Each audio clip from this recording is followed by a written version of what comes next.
Hello friends, सुमाटाक art and education में आपका स्वागत है। हम मध्यकालीन भारत का इतिहास पढ़ रहे थे, जिसमें आज हम पढ़ेंगे मुगल शासन व्यवस्था।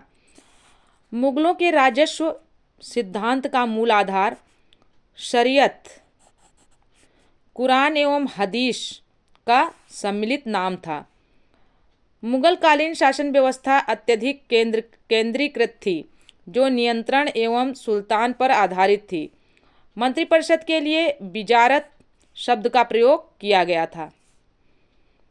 मुगल प्रधानमंत्री को वकील कहा जाता था। मुगल प्रधानमंत्री जो बनता था उसको वकील कहा जाता था।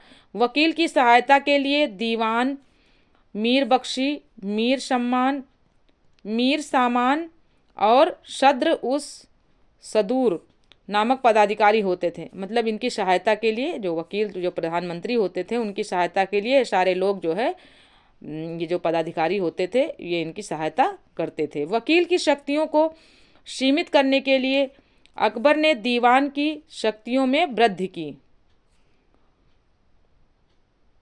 अकबर ने अपने शासनकाल के 8वें वर्ष एक नया पद दीवाने विजारत एक कुल की स्थापना की। औरंगजेब के शासनकाल में अशद खां ने सर्वाधिक 31 वर्षों तक दीवान पद पर कार्य किया। मुगल काल में मीर बख्शी सैन्य विभाग का प्रधान था। मीर बख्शी सैन्य विभाग के वेतन के लिए भी उत्तरदायी था। मीर बख्शी द्वारा सरखत नामक प्रमाण पत्र जारी करने के बाद सैनिकों को वेतन मिलता था। मुगल प्रशासनिक शब्दावली में माल शब्द भू राजस्व से संबंधित था। जो माल शब्द का प्रयोग किया जाता था वो किससे संबंधित था? भू राजस्व से संबंधित था। मुगल कालीन कुछ पदाधिकारी देखते हैं। मुस्तौफी को लेखा परीक्षक कहते थे। मुशरिफ को सह लेखाकार कहते थे। मीर बर्र को कहते थे वन अधीक्षक कहते थे। मीर बहर को कहते थे जल सेना का प्रधान। वाकिया नवीश कौन सा अधिकारी होता था? सूचना अधिकारी होता था। शवानिह निगार समाचार लेखक होता था। खुफिया नवीश गुप्त पत्र लेखक होते थे। हरकारा होता था जासूस और संदेश वाहक। मुगल प्रशासन में मुहतसिब जन आचरण के निरीक्षण विभाग का प्रधान था। आगे देखते हैं फ्रेंड्स। अकबर ने वेश्याओं को नगर से निष्कासित कर एक नए स्थान पर बसाया। उसका नाम था शैतानपुरी। क्या नाम था? शैतानपुरी। फिर से देख लेते हैं। अकबर ने वेश्याओं को नगर से निष्कासित कर एक नए स्थान पर बसाया और उसका नाम क्या रखा? उसका नाम था शैतानपुरी। मनसबदारी व्यवस्था एक विशिष्ट प्रशासनिक व्यवस्था थी, जिसका प्रचलन मुगल शासक अकबर द्वारा किया गया था।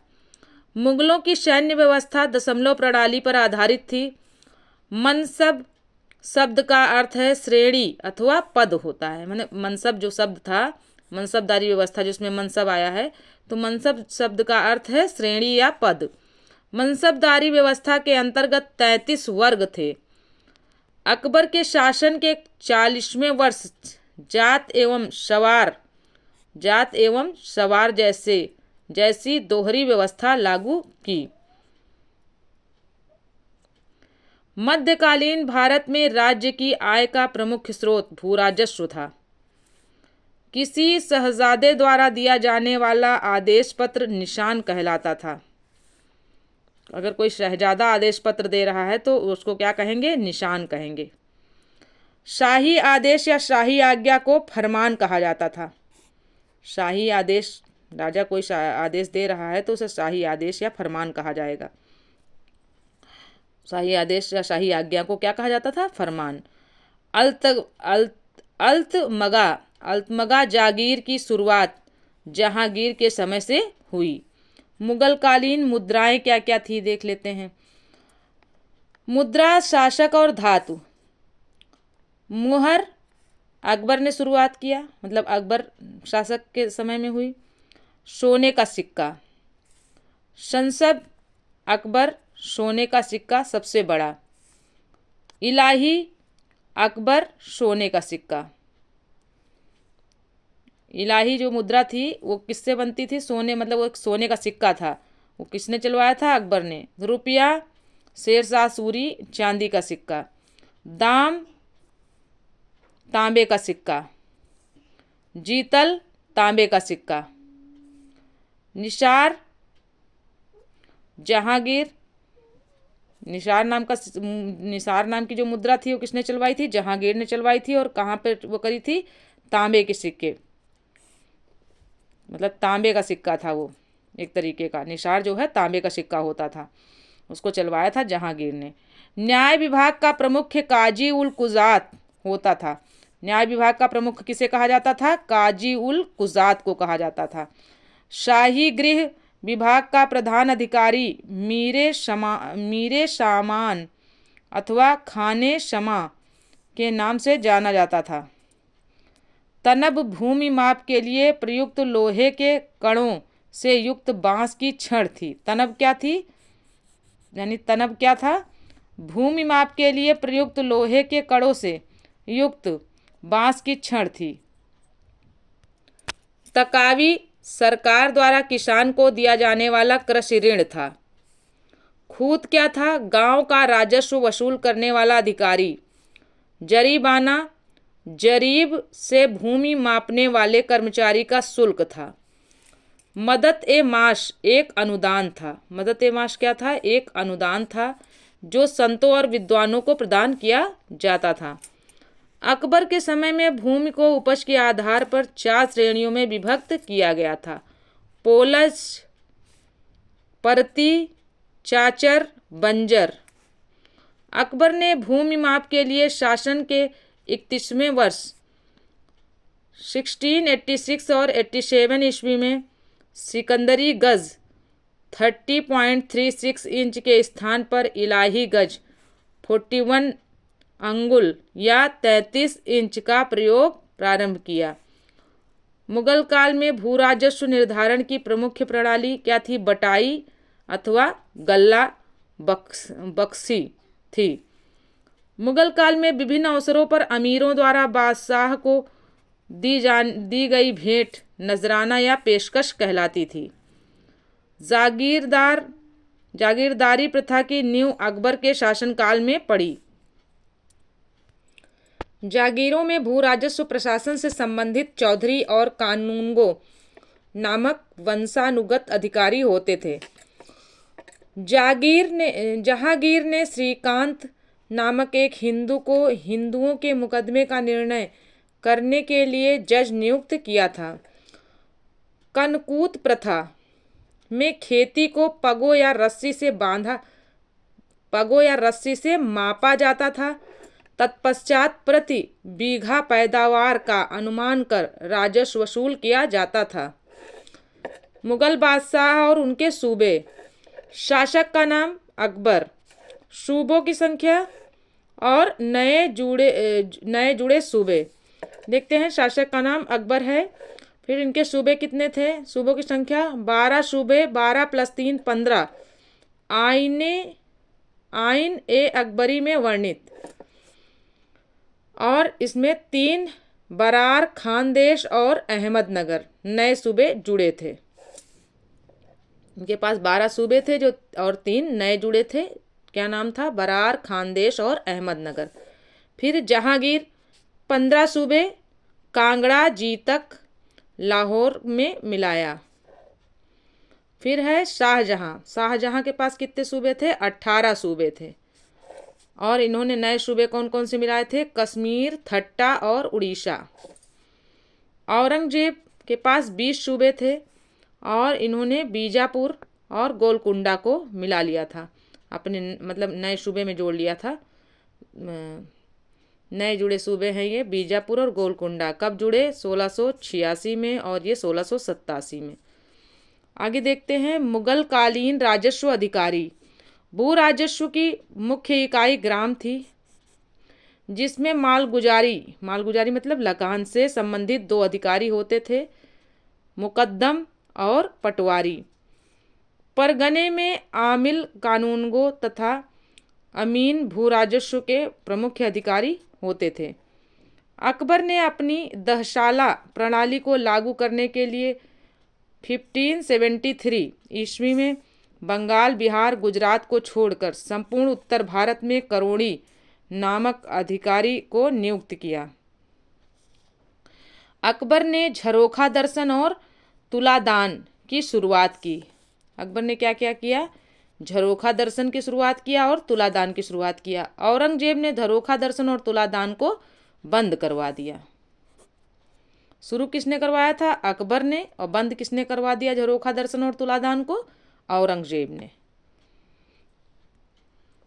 मुगल कालीन महिलाएं।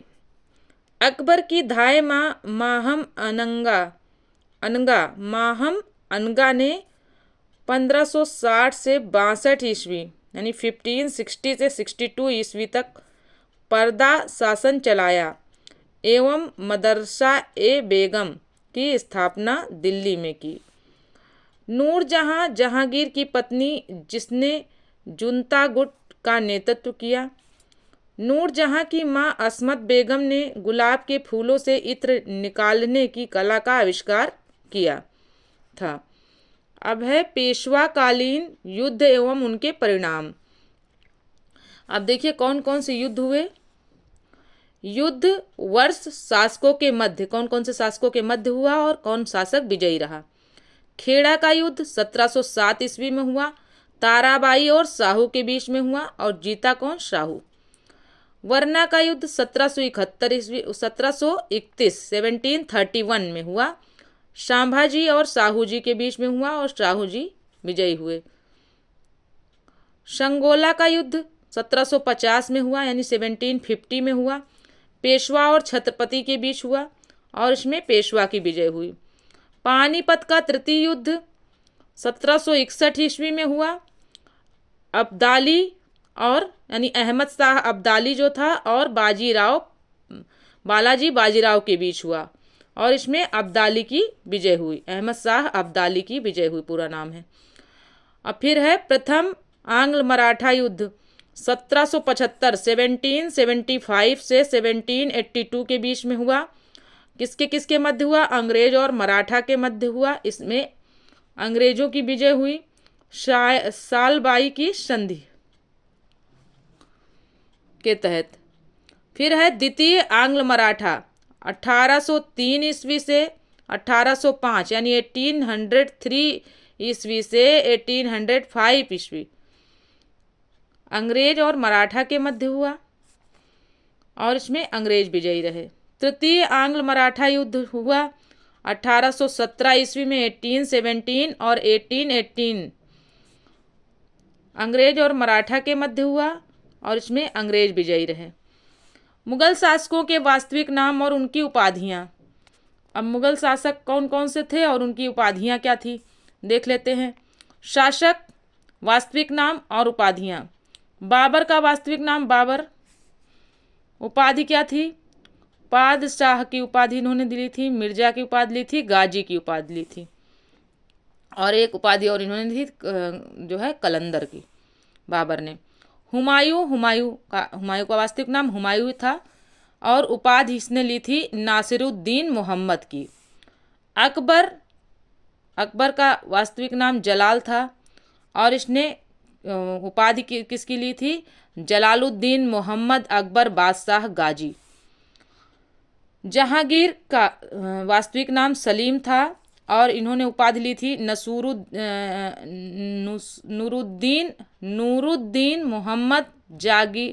नूरुद्दीन मोहम्मद जहांगीर बादशाह गाजी की उपाधि धारण की थी इन्होंने।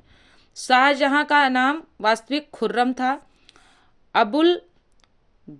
अबुल मुजफ्फर शहाबुद्दीन मोहम्मद साहिब किस ए शामी, बहुत लंबी उपाधि। हाँ फिर से देख लेते हैं। अबुल मुजफ्फर शहाबुद्दीन मोहम्मद साहिब किस ए सामी की उपाधि धारण की थी? किसने? शाहजहां ने की थी। औरंगजेब का वास्तविक नाम औरंगजेब ही था और इसने कौन सी उपाधि धारण की थी? देख लो भैया, बहुत बड़ी बड़ी उपाधियां हैं। अबुल मुजफ्फर मुहिउद्दीन मोहम्मद औरंगजेब बहादुर आलमगीर बादशाह गाजी। बहुत लंबी उपाधि है ना। आगे देखते हैं अगला। बहादुर शाह प्रथम ने बहादुर शाह का प्रथम का वास्तविक नाम क्या था? मोहम्मद मुअज्जम। और इन्होंने उपाधि ली थी शाह आलम प्रथम शाहे बेखबर, इनको कहा जाता था। जहांदार शाह का वास्तविक नाम था मुइजुद्दीन और इन्हें मूर्ख लंपट की उपाधि मिली थी। और फर्रुखसियर का वास्तविक नाम था, फर्रुखसियर ही वास्तविक नाम था इनका। फर्रुखसियर का वास्तविक नाम फर्रुखसियर ही था और इन्हें घृणित कायर कहा जाता था, इनकी उपाधि। आलमगीर द्वितीय का जो है वास्तविक नाम क्या था? अजीजुद्दीन। आलमगीर द्वितीय की उपाधि धारण किया था इन्होंने।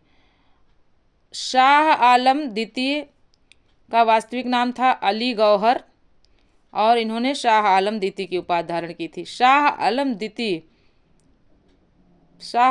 हो गए। फिर सॉरी, शाहजहां द्वितीय का वास्तविक नाम था रफ़ीउद्दौला नाम था और इन्होंने शाहजहां द्वितीय की उपाधि धारण की थी। फिर है मोहम्मद शाह का वास्तविक नाम मोहम्मद शाह ही था और इन्होंने रंगीला की उपाधि धारण की थी।